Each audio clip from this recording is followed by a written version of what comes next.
打鼾不是睡觉时的配乐，而是气流撞击放松的喉部组织，造成组织振动发生。简单3句话讲清楚为什么会那么吵：气道狭窄加呼吸气高速造成振动。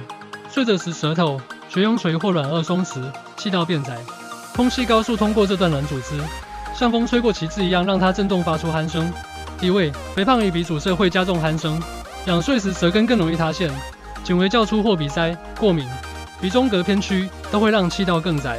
鼾声更大，呼吸中断的风险也升高。持续性打鼾可能是睡眠呼吸中止症，要注意。偶尔打鼾常见，但若伴有呼吸暂停，白天嗜睡或醒来头痛，就要评估睡眠呼吸中止症 （OSA）， 可用体位改变、减重、口腔矫具或医疗 PEP 治疗改善。